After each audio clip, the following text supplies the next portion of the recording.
Hi there, Dr. Fox here again. I'm going to be carrying on teaching this AQA A-level physics course. This is the astrophysics unit, of course. We've looked at telescopes, we've looked at where to put them, how they behave, how to evaluate them.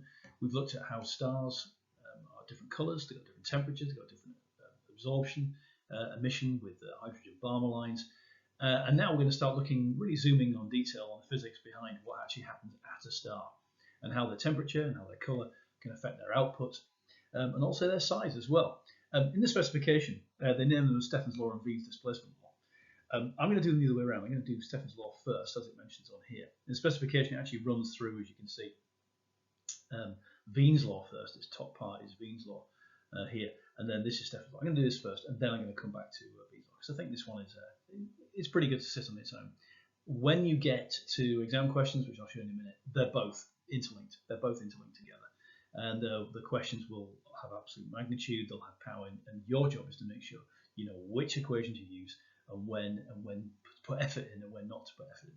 Right, let's crack on. So this recap question, 6 marks if you remember from last time.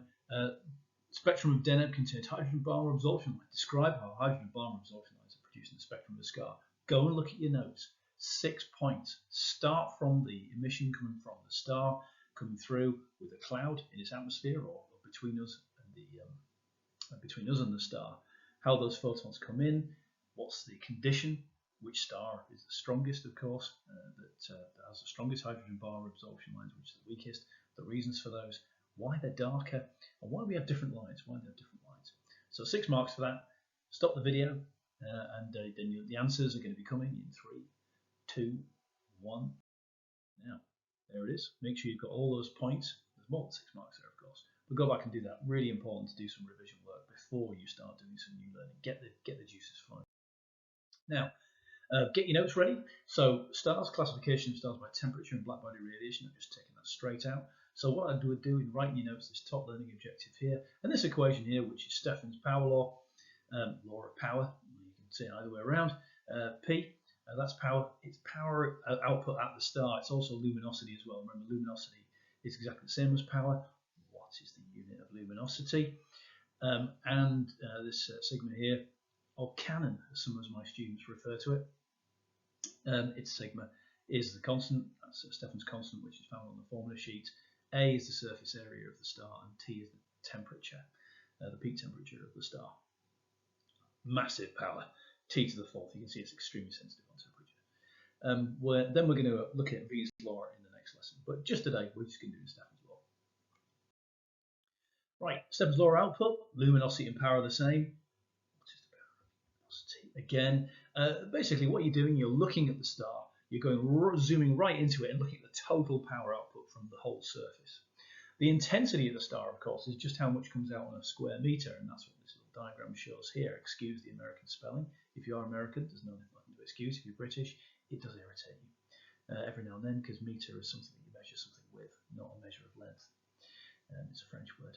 Anyway, there we go. So there's a little bit of derivation of where it comes from there. Energy emitted from 1 square meter, but actually all we're interested in is this last one down here, and I've included this because surface area A is actually 4 pi r squared, and in the AQA specification it's given as that A as the surface area squared. So this 4 pi r squared is given as capital A, but actually you'll spend most of your time converting it into 4 pi r squared. L, luminosity or power, equals 4 pi r squared, which is the surface area of the star. Sigma, Stephan's constant, and T to the 4th in Kelvin as well. I'm going to make sure that's in Kelvin.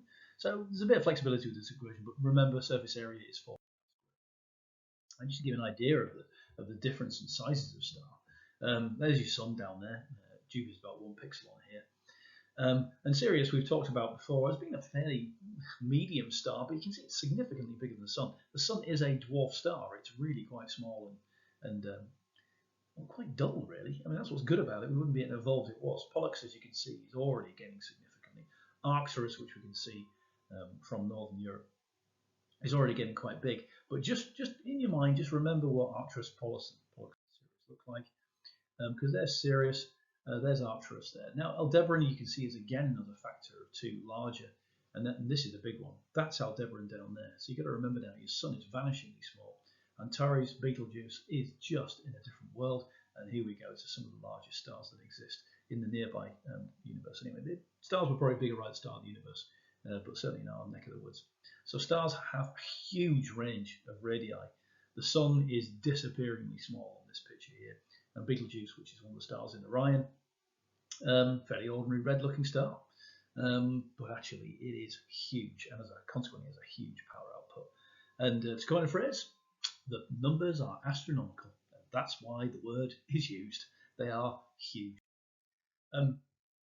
So how do we do this? How do we get Stephan's law? So Stephan's law is up in the right-hand corner. P equals. This is a typical question that you would get using this form. So a star with the same colour as the sun is found to produce luminosity 81 times larger.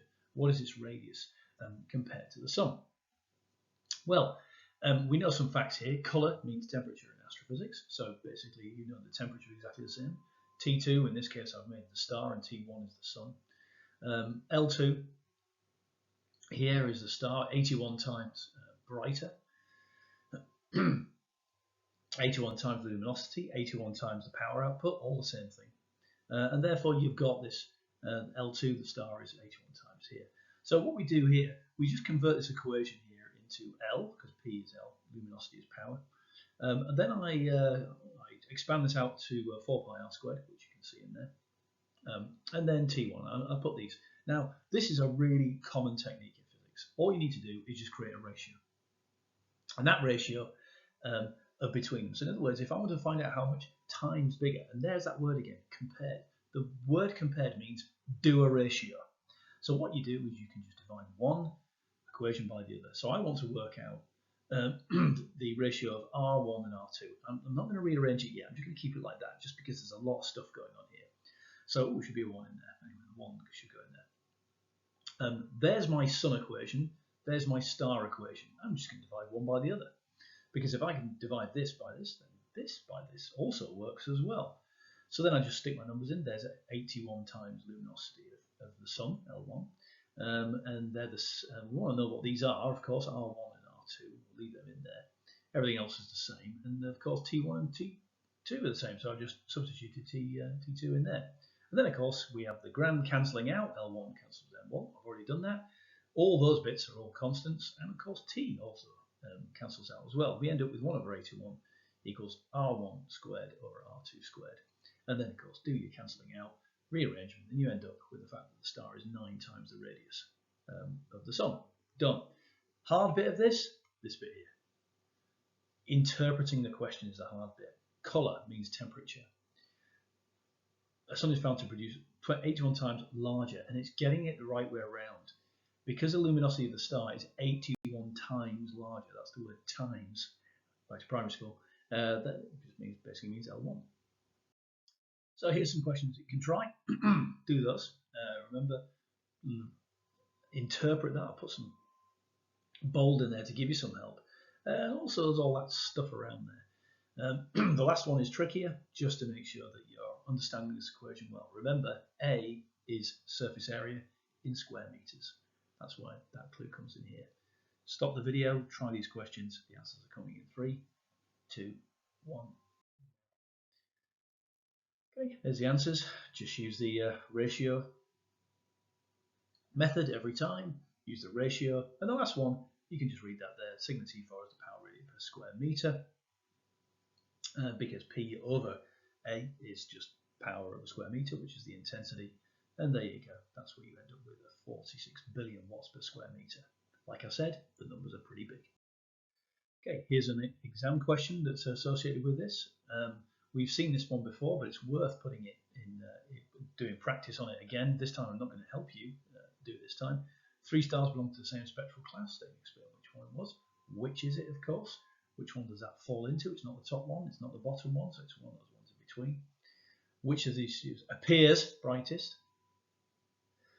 Calculate the distance of these closest to these 3 stars. Use little m minus big M to work out. Remember, the larger the negative number, the nearer it is. That's a quick way. Of course, you could do m minus m equals 5 log d over 10 with that one. And then which of these stars is the largest? So therefore, which one's got the highest output? because there's no with the surface temperature, of course. And the answers coming up in 3, 2, 1. Oh, not answers, clues. Sorry, I put some clues on here. There you go. So there's the clues I just mentioned. But now the answers are coming up in 3, 2, 1.